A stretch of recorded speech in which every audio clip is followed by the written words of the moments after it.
Shalom Aleichem, on est dans Simanta Fresh Peva, Din Tanit Esther. Vechen Isha Sheipila, et même une femme qu'elle a, Hashem Yishmor, perdu son enfant. Elle est Ptura Militanot Tor Shlosha, Shloshim Yom Leapalata. Une femme que là, Barminan, elle a perdu son enfant, Kavana qui a fait une fausse couche. Elle est dispensée dans les 30 jours, selon les 30 jours, de faire Ta'anit Esther. Même si maintenant, pendant les 24 mois, et elle a perdu son enfant, il y a une fausse couche, et bien là, pendant les 24 mois, si elle se sent qu'elle est fragile, elle ne va pas arriver de jeûner, et bien elle n'est pas tout de jeûner. Elle est dispensée. Et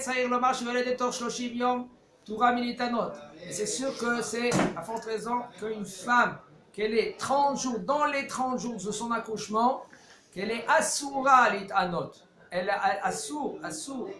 Franchement, même il y en a aujourd'hui des femmes, comme les femmes d'avant, ils accouchaient, ils repartaient chez eux, ils faisaient le ménage. On se sent en Algérie, au Maroc, en Tunisie, comment ils faisaient, les mamans? Ils allaient à l'hôpital, ils accouchaient. Mazal Tov! Une seconde, je reviens. Elle va chez elle, elle fait le ménage. Maintenant, elle repart à l'hôpital pour faire des examens. Comme ça, c'était les mamans avant. Aujourd'hui, il y a 3 jours de... etc. Mais il faut savoir que la femme, elle est encore dans le danger. Si maintenant, pendant les 3 jours, elle n'en peut pas, elle n'en peut plus, on est Mehalel Shabbat pour elle.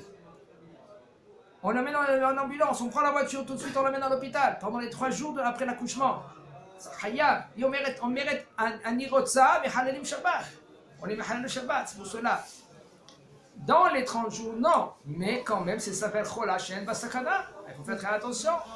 Ve'ena Reshaïd Lachmir Alatzma. Elle n'a pas le droit de être mahmira,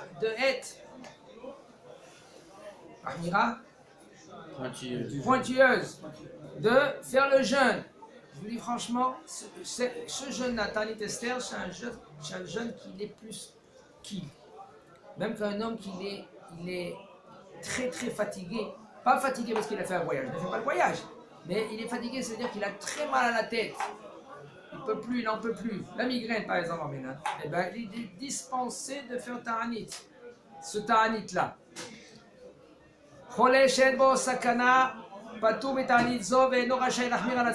Un malade qui n'a pas de sakana et pas de danger, il est dispensé de faire le ta'anit, il n'a pas le droit d'être rigoureux. Je vous dis encore une autre fois, il y en a des gens qui ont été rigoureux et disent non, moi je suis obligé de jeûner. C'est quoi Ta'anit Esther?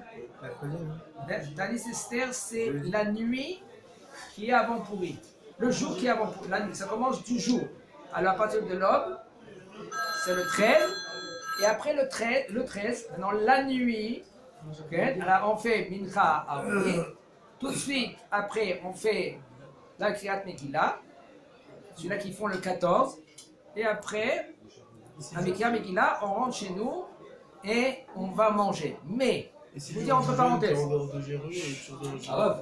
ils ont dit après la Kriyat Megillah, il faut faire du Mishloach Manot pour la violée. c'est le règle le lendemain matin. Du soir ou du... Moi je parle de la nuit, moi. Ah, ok. Mais maintenant je vous dis quelque chose d'entre parenthèses. Et il y a combien de pays de Knesset qui ont compris cela? Et ils font cela. J'ai vu l'année dernière, j'ai vu une Beit Knesset, il a fait comme ça. Au nom de Rav Avadia Zatzal. Qu'est-ce qu'ils ont dit les Chachamim? Ils ont institué, on n'a pas le droit de manger avant Kriyat Megillah. De quoi il s'agit? On verra tout cela. Il s'agit seulement si tu vas manger du pain, kabetza ou un gâteau. Mais si maintenant tu manges des fruits ou tu bois des poissons, il n'y a aucun problème.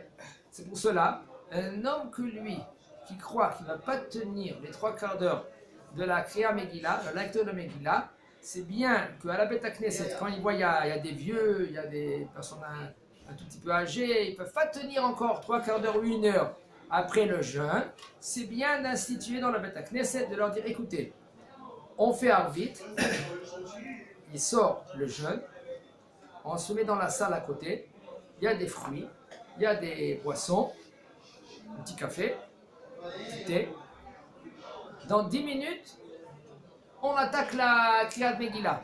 Comme ça, le bonhomme, il est calme. On parle de ceux-là qui font Purim le 14. Mais un homme qui fait le 15, ça commence même pas. Tu comprends bien parce que tu rentres chez toi à la maison. Non, Nous, cette année, c'est comme les autres, non, c'est pas comme les autres. Nous, on va faire mercredi le jeûne. On va faire mercredi le jeûne, jeudi Ah, soir, on m'a dit là et vendredi matin. vendredi matin, c'est. Non, jeudi c'est pourri, c'est pour. En Jérusalem, c'est le vendredi, le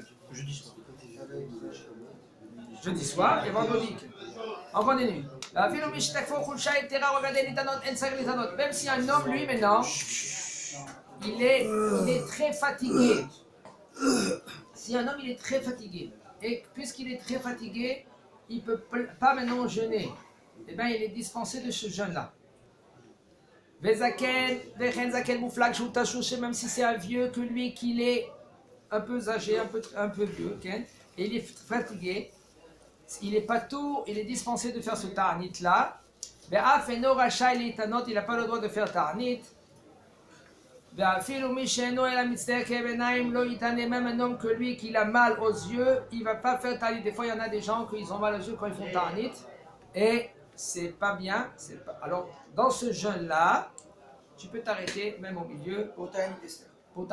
Pourquoi il est moins important que le jeûne? C'est pas qu'il est moins, c'est minhag. Ce jeûne-là, c'est un minhag. C'est pas comme les 4 jeûnes qu'on a, des rabbinats.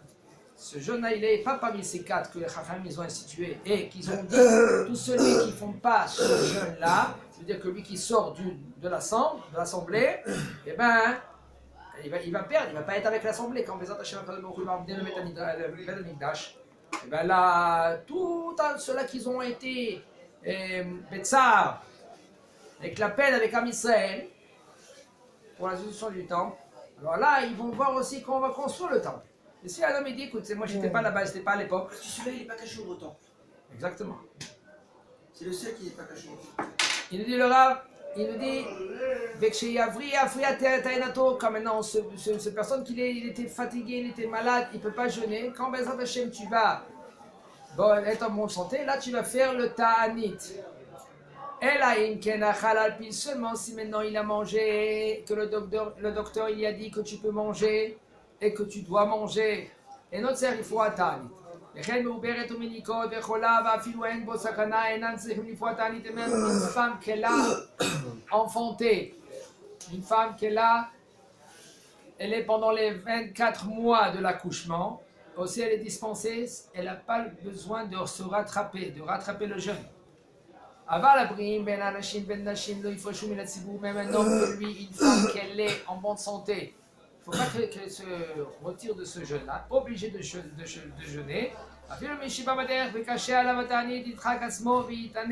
Et même si maintenant quelqu'un que lui, il vient du chemin où il travaille ce jour-là, que c'est pas trop conseillé de travailler, mais quand même il travaille, et il est obligé de se forcer à faire le ta'anit chazak ou